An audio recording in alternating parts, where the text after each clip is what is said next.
नमस्ते बच्चों, कैसे हो आप? आज हमारा डे 2 है। पावर शेयरिंग चैप्टर का हमने कल स्टार्ट किया था और आज हम इसको आगे कंटिन्यू करेंगे। आगे कंटिन्यू करने से पहले मैं थोड़ा सा आपको कल का रिकैप करवा देती हूँ। कल जैसे हमने पढ़ा अबाउट बेल्जियम एंड श्रीलंका, हमने देखा कि बेल्जियम एक छोटा सा यूरोपियन कंट्री है जिसमें 59% लोग डच बोलते हैं, 40% लोग फ्रेंच बोलते हैं और अराउंड 1% लग्जमबर्ग एरिया में जर्मन बोलते हैं। जो वहाँ पर मेजॉरिटी है डच स्पीकिंग है कंट्री में। बट कंट्रेरी टू दैट, जो कैपिटल है ब्रुसेल्स, वहाँ पर फ्रेंच स्पीकिंग लोग ज़्यादा हैं, डच स्पीकिंग लोग कम हैं।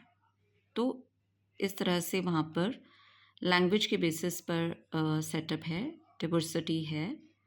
और जब हमने इसी चीज़ को हमारा नेबरिंग कंट्री जो है श्रीलंका, उसमें देखा तो हमने वहाँ पर देखा कि जो 74% पॉपुलेशन है वो वहाँ सिन्हलीज बोलती है एंड दे फॉलो बुद्धिज़्म। जो रिमेनिंग है वो वहाँ पर तमिलियंस हैं and they are divided into 2 groups, sub groups I would say, Sri Lankan Tamilians and Indian Tamils. एंड वो तमिल लैंग्वेज वहाँ पर बोलते हैं।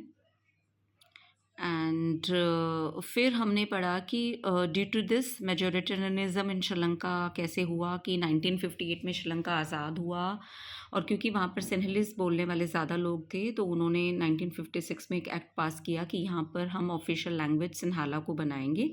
और इवन जो जॉब्स थी उसमें रिजर्वेशन, टॉप पोस्ट में रिजर्वेशन उन्होंने इसी कम्युनिटी को दी। और उन्होंने, क्योंकि वो बुद्धिस्ट रिलीजन को फॉलो कर रहे थे, तो उन्होंने इवन रिलीजियस वाइज भी बुद्धिज़्म को बढ़ावा देने का, प्रोपोगेट और ज़्यादा करने के लिए पॉलिसीज़ बनाई, जिसकी वजह से जो वहाँ के तमिलियंस थे उनको फील होने लगा कि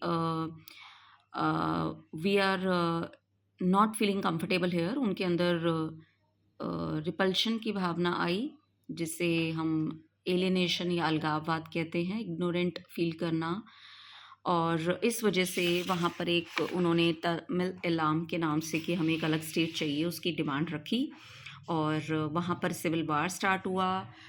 लेटर LTTE, जिसे हम liberation tiger of Tamil Ilam, जो इस अलग से स्टेट या अलग से पार्ट की डिमांड कर रहे थे, इट बिकेम उन्होंने अपने हथियार उठाए, it became a terrorist group later on. And वहाँ पर वॉर हुआ जिसमें काफ़ी लाइव्स का लॉस हुआ and it was a very horrible situation over there which ended in 2009. So ये कल का जस्ट था जो हमने पढ़ा। आज हम आगे कर रहे हैं अकोमोडेशन इन बेल्जियम, कि हम ये देखना चाहते हैं कि accommodation in Belgium. The Belgian leaders took a different path. They recognized the existence of regional differences and the cultural diversities. जो बेल्जियम के लीडर्स थे, दे वर वेरी इंटेलिजेंट, वो बहुत समझदार थे। उन्होंने ये देखा कि हाँ, हमारे यहाँ रीजनल डिफरेंसेस भी हैं, कल्चरल डाइवर्सिटीज़ भी हैं। इसलिए 1970 से 93 तक, विद इन 23 ईयर्स, इनका जो कॉन्स्टिट्यूशंस है वो 4 टाइम्स उस पर वर्क किया गया, उसमें अरेंजमेंट्स किए गए और उसमें चेंजेस लाए गए, सो दैट जितने भी वहाँ पर लैंग्वेजेस के लोग थे, जैसे कि डच लोग थे, उनको ये ना फील हो कि हम इग्नोर्ड हो रहे हैं। फ्रेंच लोग थे, उनको ये ना लगे कि हम इग्नोर हो रहे हैं। जर्मन स्पीकिंग लोग थे, उनको ये ना लगे कि हम इग्नोर हुए हैं। सो दे वर अकोमोडेटिंग ऑल। अकोमोडेट करना कि सबको साथ लेके चलना, जैसे कहते हैं ना, सबका साथ सबका विकास, ये नारा आप सबने सुना होगा। सो ये चीज़ बेल्जियम में भी हुई, अकोमोडेट किया उन्होंने, सबको अपने साथ संगठित किया, समूह को साथ लेके चले। और इसीलिए they arranged, they worked out, the arrangement they worked out is different from any other country, is very innovative. बहुत ही अच्छा इनोवेटिव नया तरीका था एंड इसीलिए उसको हमने बोला है Belgium model. Belgian model, model क्या होता है? जैसे हम कहते हैं ना, रोल मॉडल, जिसको सब लोग देखते हैं कि वाह, हमें ऐसा बनना है, ऐसा होना चाहिए, that is called as the model. तो इन्होंने भी एक ऐसा ही मॉडल बनाया जिसमें उन्होंने इतने अपने कॉन्स्टिट्यूशन में चेंजेस लाए कि हर एक को अकोमोडेट किया गया, किसी को ये ना फील हो कि वो इग्नोर्ड हो गया है या लेफ्ट आउट फील ना करे। अब ये था क्या? Constitution prescribes that the number of Dutch and French speaking ministers shall be equal in the central government. उनके वहाँ जो सेंट्रल गवर्नमेंट थी उन्होंने ये मेक श्योर किया कि यहाँ पर जो मिनिस्टर्स हैं उनका नंबर इक्वल रखा जाएगा. जितने डच स्पीकिंग मिनिस्टर्स होंगे उतने ही फ्रेंच स्पीकिंग मिनिस्टर्स होंगे. Some special laws require the support of majority of members from each linguistic group. Thus, no single community can make decision unilaterally. और ये सब उन्होंने इसलिए किया कि कुछ भी ऐसे हम स्पेशल लॉज बनाएं या कुछ भी हो तो उसमें किसी एक लैंग्वेज बोलने वाले लोगों को ये ना लगे कि वो अपने लॉज अपने लिए खुद से बना गए. तो इसको ऐसी पार्शियलिटी किसी को फील ना हो तो उन्होंने सबको बराबर हिस्सेदारी दी, सबको इकट्ठे लेके लिंग्विस्टिक मतलब लैंग्वेज, सबको इक्वल मिनिस्ट्रीज़ में नंबर ऑफ़ मिनिस्टर्स को रखा. दूसरी चीज़ उन्होंने क्या करी, many powers of the central governments have been given to the state government of the 2 regions of the country. और कुछ ऐसी पावर्स थी, बहुत ऐसी पावर्स थी जिसमें उन्होंने ये देखा कि जो सेंट्रल गवर्नमेंट है उनका ऐसा नहीं कि सेंट्रल गवर्नमेंट स्टेट गवर्नमेंट के ऊपर कुछ सबॉर्डिनेट महसूस कराए स्टेट गवर्नमेंट को, ऐसा नहीं था. मतलब सेंट्रल गवर्नमेंट अपना रोल प्ले करेगी और स्टेट गवर्नमेंट अपना रोल प्ले करेगी. उनको अपनी अपनी एक अलग आइडेंटिटी बनाने दी, अपने अपने तरीके से काम करने की उनको फ्रीडम दी गई. जो स्टेट गवर्नमेंट थी ऐसा नहीं था कि वो सेंटर के कम्प्लीटली कुछ अंडर या अपने तरह से काम ही ना कर सके. It was not like that. Both were functioning and working in their independent way. जो ब्रुसेल्स थी, जो बेल्जियम की कैपिटल थी, it has a separate government in which both the communities have equal representation. Even जो Brussels थी, उनका capital जो थी बेल्जियम की, वहाँ एक अलग गवर्नमेंट थी. और वहाँ भी यही चीज़ हुई कि जैसे सेंट्रल में क्या था, फ्रेंच एंड जर्मन स्पीकिंग लोग सबका इक्वल रिप्रेजेंटेशन था, ऐसे ही जो कैपिटल थी वहाँ पर भी फ्रेंच एंड जर्मन स्पीकिंग लोगों का इक्वल पार्टिसिपेशन था. और उसका रीज़न ये था क्योंकि जैसे हमने पीछे पढ़ा कि फ्रेंच स्पीकिंग लोग मेजॉरिटी में कहाँ थे, ब्रुसेल्स में मेजॉरिटी में कौन थे, दैट वाज उल्टा. तो इसलिए सेंटर और स्टेट गवर्नमेंट में भी नंबर ऑफ़ मिनिस्टर्स इक्वल रखे गए, सो दैट स्टेट को ये ना लगे सेंटर में वो ज़्यादा हैं, सेंटर को ये ना लगे स्टेट में वो ज़्यादा हैं, सबको बराबर हिस्सेदारी मिली. एंड इवन जैसे उन्होंने एक पिक्चर दिखाई गई है, ये साइन बोर्ड है वहाँ का, और ये देखिए इसमें इन्होंने जो ऊपर लैंग्वेज है ये फ्रेंच में लिखा हुआ है, ठीक है, और ये डच में लिखा हुआ है. तो वहाँ पर इवन जो साइन बोर्ड्स हैं वो भी बायलिंगुअल हैं, दोनों तरफ से दोनों लैंग्वेजेस में लिखे हुए हैं, ठीक है. और बेटा आप इस तरह के जो भी पिक्चर्स होती हैं, जो भी साइड की कुछ इम्पॉर्टेंट पॉइंट्स होते हैं, उनको ज़रूर रीड किया कीजिए. कई बार डायरेक्ट पिक्चर उठ के ही क्वेश्चन की फॉर्म में आती हैं, इसलिए. Okay, next comes, apart from the central and the state government there is a third kind of government. This community government is elected by the people belonging to one language community, Dutch, French and German speaking, no matter where they live. सो जो third government थी वो community government थी. और community government का purpose ये था कि जो भी ऐसे एरियाज़ हैं जहाँ पर डच स्पीकिंग लोग हैं, फ्रेंच स्पीकिंग लोग हैं या जर्मन स्पीकिंग लोग हैं, वो अपने अपने एरियाज़ में अपने कम्युनिटी गवर्नमेंट बना ले, अपनी ही गवर्नमेंट बना ले जहाँ पर वो डोमिनेट कर रहे हैं. Let's say suppose this is some particular area, यहाँ पर लेट्स से डच स्पीकिंग लोग ज़्यादा हैं तो इन्होंने अपनी कम्युनिटी गवर्नमेंट बना ली. यहाँ पर सपोज़ फ्रेंच स्पीकिंग लोग ज़्यादा हैं, यहाँ पर इन्होंने अपनी कम्युनिटी गवर्नमेंट बना ली. यहाँ पर जर्मन स्पीकिंग लोग थे, इन्होंने अपनी कम्युनिटी गवर्नमेंट बना ली. उसका पर्पज़ ये था सो दैट जो कुछ ऐसे इश्यूज़ थे जैसे कि कल्चर है, अब फ्रेंच लोगों की कल्चर अलग थी, डच की कल्चर अलग थी, जर्मन की कल्चर अलग थी, तो एक दूसरे का उनको इंटरफेयरिंग ना लगे या ये ना लगे कि हमारी कल्चर पीछे रह गई. तो कुछ ऐसी चीज़ें जो कि कल्चरल बेस थी, एजुकेशनल रिलेटेड कुछ मैटर्स थे, लैंग्वेज रिलेटेड मैटर्स थे, तो इन इश्यूज़ के लिए उन्होंने कम्युनिटी गवर्नमेंट ही बनवा ली सो दैट हर लैंग्वेज ग्रुप अपनी अपनी कम्युनिटी गवर्नमेंट बना के अपनी कल्चर को, अपनी एजुकेशन को और अपने लैंग्वेज रिलेटेड इश्यूज़ को खुद से सेटल करो. जिसका जो एरिया है वो अपने मैटर को संभालो।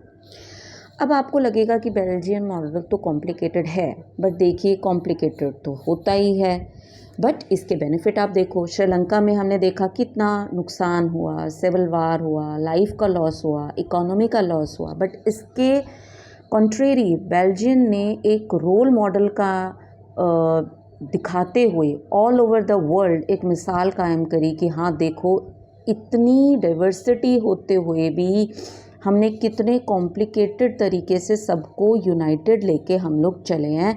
एंड उन्होंने इस चीज़ के वजह से वहाँ पर कोई सिविक स्ट्राइफ या कोई एक वॉर या कोई भी ऐसी सिचुएशंस नहीं आने दी, सबका इक्वल रिप्रेजेंटेशन हुआ। और इसकी वजह से ही बच्चों, जब यूरोपियन यूनियन ने सोचा कि हम अपना हेड क्वार्टर कहाँ बनाएं, तो जब यूरोपियन कंट्रीज़ इकट्ठ हुए कि हमने यूरोपियन यूनियन बनानी है, तो कहते हैं ना यूनियन के लिए जगह कौन सी सोची, बेल्जियम।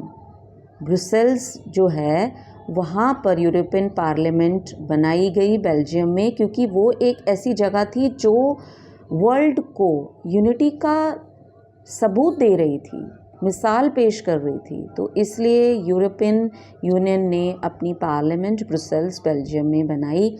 सो इस तरह से बच्चों आपने देखा कि कैसे सिचुएशन एक ही टाइप की थी, बट कैसे श्रीलंका ने उस सिचुएशन को ख़राब तरीके से डील किया और उसी सिचुएशन को बेल्जियम ने कितने अच्छे तरीके से डील किया। सो ये था Belgium model.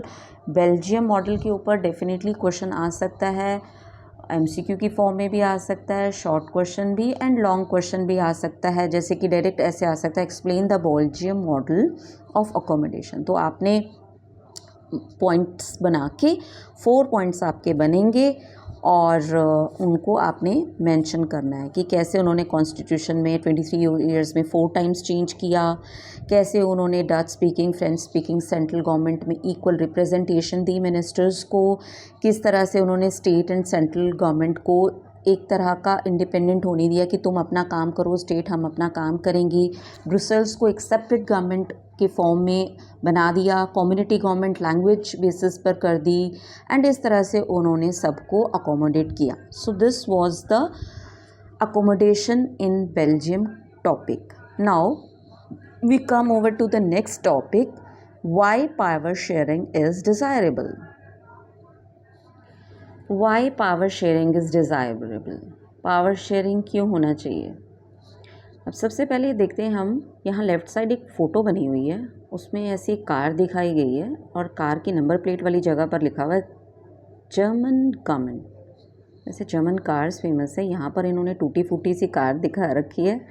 Fine German engineering, engineering must be fine, but the government तो बिल्कुल ही टूटी फूटी कार जैसी है। The cartoon at the left refers to the problems of running the Germany's grand coalition government that includes the 2 major parties of the country, namely the Christian Democratic Union and the Social Democratic Party. यहाँ पर ये जो cartoon है ये ऐसा कुछ दिखा रहा है कि जर्मनी में 2 बिग पार्टीज़ हैं, जैसे हमारे कंट्री में 2 बिग पार्टीज़ हैं, बीजेपी एंड कांग्रेस। तो ऐसे ही वहाँ पर जो 2 पार्टीज़ हैं, मेजर पार्टीज़, वो सरकार चलाने के लिए जो हमेशा से एक दूसरे के अपोजिट थी, वो कोalition गवर्नमेंट की फॉर्म में आ गई। अब आ तो गई वो सरकार चलाने के लिए कोalition फॉर्म में, क्योंकि उनको 2005 के इलेक्शंस में क्लियर मेजॉरिटी नहीं मिली थी। तो उन्होंने क्या किया, पार्टी दोनों इकट्ठी हुई, कोalition गवर्नमेंट बनाई। They take divergent positions on several policy matters but still jointly run the government. अब उनके क्योंकि अलग अलग विचारधारा की गवर्नमेंट्स हैं, अलग अलग विचारधारा की पार्टीज़ हैं, तो उनके पोजीशंस और उनके डिसीजंस होते अलग अलग हैं, पर जैसे तैसे उन्होंने मैनेज किया। तो उसको सिंबॉलिकली उन्होंने इस कार्ड से कार्टून की फॉर्म में दिखाया है।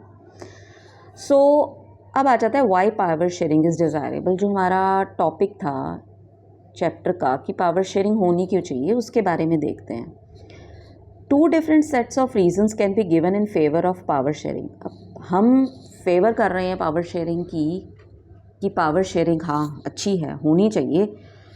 Firstly, power sharing is good because it helps to reduce the possibility of conflict between the social groups. अब सबसे इम्पॉर्टेंट, क्योंकि श्रीलंका के केस में हमने देखा कि कितना वॉयलेंस हुआ, लाइफ का नुकसान हुआ, इकोनॉमी का नुकसान हुआ, लोगों को कंट्री छोड़ के जाना पड़ा।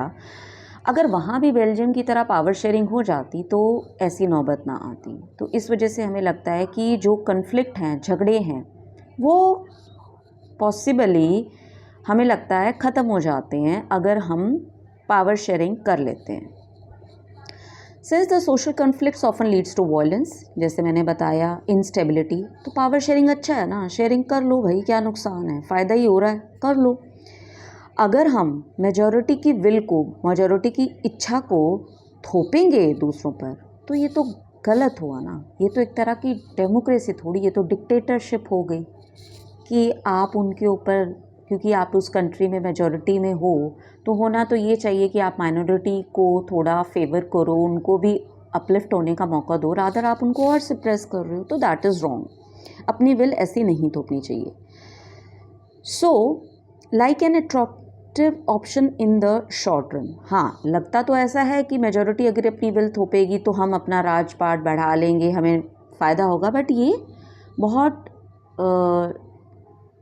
फार साइटेड डिसीज़न नहीं है, दूरदर्शिता का संकेत नहीं दे रहा है। ये आपको शॉर्ट लिव्ड डिसीज़न लगता है कि आपको लगता है फ़ायदा तो होगा, बट होता नहीं है, रियल में इसके लॉन्ग टर्म में नुकसान ही होते हैं।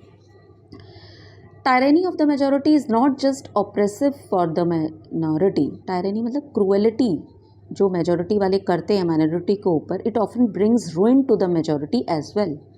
बर्बाद मेजॉरिटी वाले भी हो जाते हैं, हाँ समय लगता है, बट नुकसान मेजॉरिटी वालों को होता ही होता है, जैसे हमने श्रीलंका का एग्जाम्पल देखा।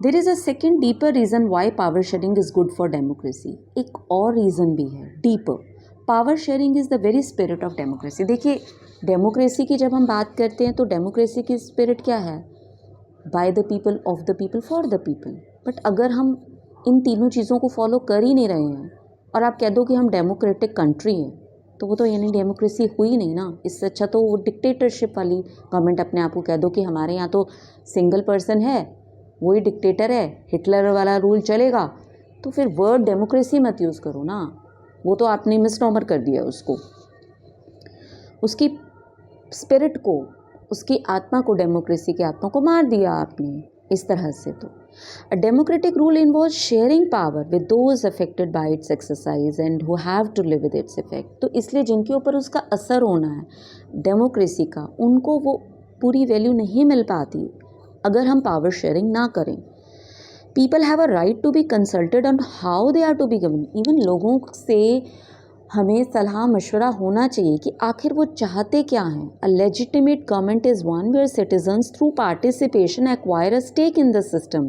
लोगों का भी उसमें हिस्सेदारी होनी चाहिए, पार्टिसिपेशन होना चाहिए, जैसे कि वोट के थ्रू लोग अपना रिप्रेजेंटेटिव चुनते हैं, हम अपने MPs MLAs चुनते हैं, वो गवर्नमेंट बनाते हैं, स्टेट गवर्नमेंट बनाते हैं, सेंट्रल गवर्नमेंट बनाते हैं, हम अपने नॉमिनीज़ को इलेक्ट कर रहे हैं अपने मत के थ्रू, अपने वोट के through.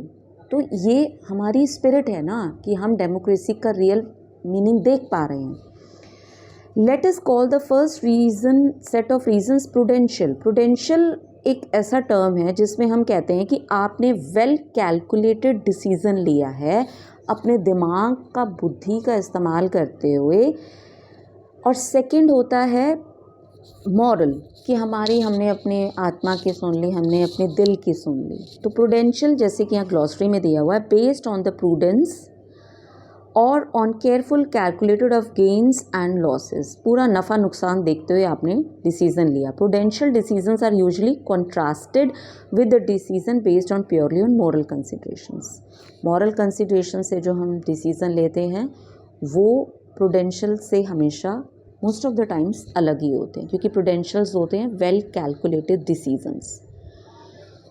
So while prudential reasons stress that power sharing will bring out better outcomes, Moral reasons emphasize While prudential reasons stress that power sharing will bring out better outcomes, prudential reasons कहते हैं कि power sharing से अच्छे नतीजे निकलेंगे. Moral reasons emphasize the very act of power sharing as valuable.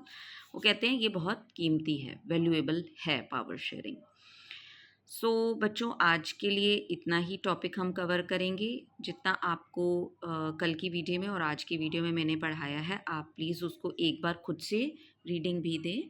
Questions आपको हर हालत में यहीं से उठ के आते हैं और बहुत इजी हो जाएगा आपके लिए भी, इसलिए साथ साथ पढ़ते रहें सोशल स्टडीज़ को. कल का लास्ट वीडियो होगा जिसमें हम इस चैप्टर को कवर कर देंगे और फिर मैं आपको इस चैप्टर के माइक्रो नोट्स क्या बनेंगे वो भी कल मैं शेयर कर दूँगी.